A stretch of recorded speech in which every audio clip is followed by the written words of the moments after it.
everybody. Welcome to your January 2017 general forecast with moi. Thank you so much for tuning in. Big happy new year to everybody. It's 2017. When you add that all together, it's a number 1 year. So it's time to get some things started. So before we get started on your horoscope, I just wanted to remind you that this is very general for all of the signs that were born under a certain sign, whether by the sun, the moon, or your rising sign. And if you don't know what your rising sign or your moon sign are, then there's a link that I have below to where you can go to a website and find all of that information out.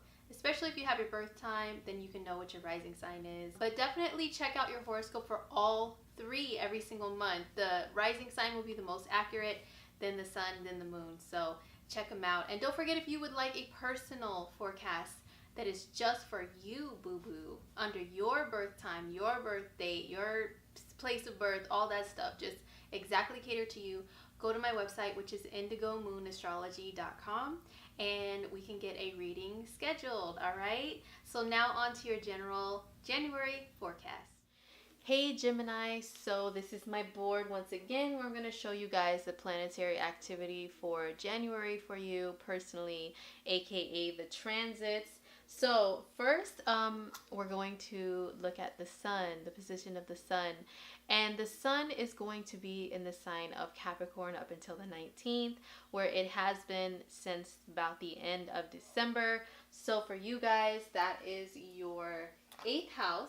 The 8th house rules things like shared resources, shared income with a partner or business partner, or a company that you own or what have you. It rules taxes, it rules insurance, it rules inheritances. So you can have a big focus on that at this time. Now also the 8th house, it's an energy that's similar to Scorpio. So it's about diving deep. And just generally speaking about the sign of Gemini, the energy of Gemini, you guys love to keep things light. You like to keep things fun, exciting, flirty, ever-changing. You don't really like to dive way too deep into things in life, just generally speaking of Gemini, like I said. So the 8th house is a very deep energy. It's all about diving deep within the soul of yourself and of another person. When it was Sagittarius season last month, you could have been really focused on relationships, maybe getting to know somebody, maybe getting to know somebody a little better that you're already in a relationship with. And then when we have energy here in Capricorn in your 8th house, that's really calling you to get to know them on a much more deeper level rather than just the surface. Like, hi, oh, I like you, you're cute. No, it's more like, show me your soul. What's in the back of your mind? Like, what are you thinking about? On a negative side, the sun in the 8th house can bring a little bit more of a paranoia and a little bit more of like, it rules the dark side of life. So being a little bit more darker and more serious than usual than other people usually see my fun Geminis as, especially because the sun will come into conjunction with Pluto. This happens around the 7th, okay? So Pluto is an energy that is very similar to the 8th house. It is like the underworld. It is the subconscious, the deep subconscious. It's secrets. It's things that are hidden. It's power. So when the sun comes in conjunction with Pluto, Pluto in the 8th house also rule death. So you can be, I don't want that to scare you, but I'm just being completely honest as always. You can have memories come back to you of loved ones that have passed on, or maybe have a focus on that, or maybe you have to have a focus on an inheritance, taking care of someone who maybe passed and now you've inherited some money. You got to split amongst your family, insurance things, property, all that type of stuff is the 8th house. Or maybe something transformative happens with like a former relationship, like a divorce, where you have to split children, custody of children, property, things like that. So that's also the 8th house. That can have been a focus for you guys, and it will continue, like I said, through around the 19th.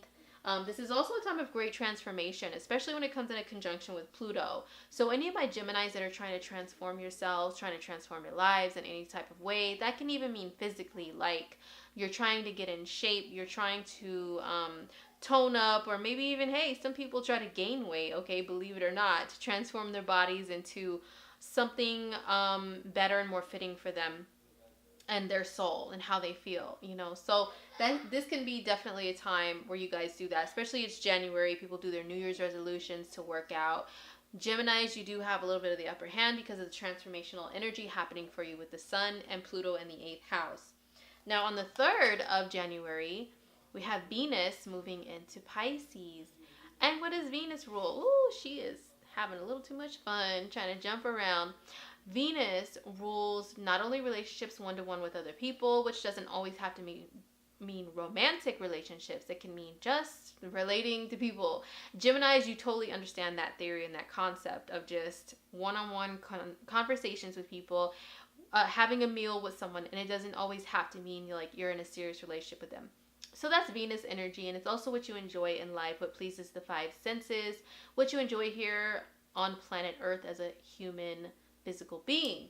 So Venus will be in Pisces for you guys at your 10th house. So this is the area of really being seen in the world, okay? And that can mean in career, that can mean just in general, like if you're especially on some sort of public platform like social media. Venus softens up whatever area she touches, okay? So she will bring a positive light, people seeing you in a positive light, an advantage when it comes to career. Venus also rules money, so some of you guys can get a promotion and earn a little more money when Venus goes into Pisces in your 10th house. Now, Mars, the planet of action and drive and initiative, and on a negative side, aggression and anger and patience. Mars has been in Pisces since the end of December 2015. Will continue to be there until about the 28th of January 2017. So this is also your 10th house. So Mars and Venus together. Mars is, like I said, he can be a little pushy, okay, a little aggressive. But Venus will help him to calm down. Venus will smooth out any conflicts that may happen and be brought about by Mars. When it comes to authority, challenging authority, that can be an issue with Mars in the 10th. So I would be very careful with that. Or asserting yourself a little too much, your authority a little too much upon people can be Mars in the 10th. But it's excellent for going after career goals, especially if you're a creative Gemini. Venus and Mars in Pisces. Pisces is a creative sign. Venus is a creative energy. Neptune is a creative energy as well, and they will be in contact with Neptune this month. Mars at the very beginning. Venus will also be in contact with Neptune towards the middle of January, around the 12th. Very great time for creative artists, Geminis, if you are trying to put your creative art out there in the world, especially on social media. Now, also, Venus and the South Node. Oops, we'll put Mars back. He just really wants to jump out and be active. Venus and the South Node will come together around the 7th of January. Now, the South Node, it represents the past lives, past karma. It can represent things that you need to let go. And look at this, reminds me of like a magnet, like a horseshoe magnet. And these two little, circular parts of the node, imagine that's the direction that the magnet is trying to pull you to, okay? So it's trying to pull you downwards, backwards, back towards the past. And with Venus ruling relationships, some of you guys, there can be a scenario of maybe just meeting someone who you feel like it's a karmic connection with. This could be a yearning for the past, a letting go of the past with relationships. Those types of things can happen around this time for all of us as a collective. But for you guys, in regards to career, there can maybe be some past opportunity that maybe you lost, that maybe you're like yearning over, but you really need to focus on what's going on now and the advantages that you have now to really put yourself out there and advance within career. Now on the, on the 4th, we've got Mercury, who is retrograde the first week of the month, going backwards into Sagittarius. Okay, so Mercury's been in retrograde in Capricorn in December, almost the whole month of December pretty much. And then Mercury goes back into the late degrees of Sagittarius, which is your 7th house of relationships. So there's some relationship stuff going on for you. You can go back over. It doesn't have to be bad. I mean, it can be like a past lover trying to come back, especially with that Venus and Neptune and the South Node stuff going on. It can be, you know, past relationship coming back, whether in memory or in person for real, or like trying to hit you up on your phone or your social media, or be sneaky and try to, you know, talk to your friends and family and try to ease their way back in your lives. Yeah, you may want to be mindful of that. But if you're in an established relationship and there's, you know, it's a very positive relationship, it can be just going back over your relationship plans. This is going back over the same area that Mercury was at the end of November 2016. So anything that was going on at that time, any discussions you were having with your partner, they can be brought back up again to be finally resolved. So then Mercury goes direct on the 8th of January. Woohoo! And then on the 12th, he goes back into Capricorn, which is your 8th house. So there will be another emphasis again on reviewing things that have to do with joint finances, any type of money that you get other than working at a job, and also your deep, intimate partnerships and relationships. So on the 12th, we have a full moon in the sign of Cancer. And the moon rules Cancer. The moon gives Cancer its emotional qualities. Now, a full moon is when the moon and the sun are in opposite signs. And they bring attention, you know, because they're opposing energies. So there's a tension that forms, and then there's a breaking point to where finally a decision is made, a change is made. Something just has to happen to change things, okay? So the moon will be in Cancer, which for you guys is your second house of how you earn your money. Interesting. And then the sun will be in Capricorn here in the 8th house of joint finances and money that you get other than working at a job. That means, you know, like I said, through inheritances or maybe money from the government, for example, or loans, or even the 8th house. If you take out a lot of loans and credit cards, that's also the 8th house. So a breaking point here for my Geminis when it comes to finances. A final decision made. Maybe you decide to pay off credit card debt, okay? Or to stop taking out loans. Or maybe you finally pay back a loan. Or maybe there's a tension that happens here that like kind of forces you into paying back some sort of other, you know, income that maybe you borrowed or something. Or it can be maybe you guys get a sweet new job and career with all that 10th house stuff happening up there that brings you to earn more money. And then in return, that does affect your joint finances in a positive way. So those are a couple different scenarios that can happen with this full moon. The full moon is making some aspects that are a little bit challenging. It's making a trine to Mars in your 10th, which is good, especially with finances and career.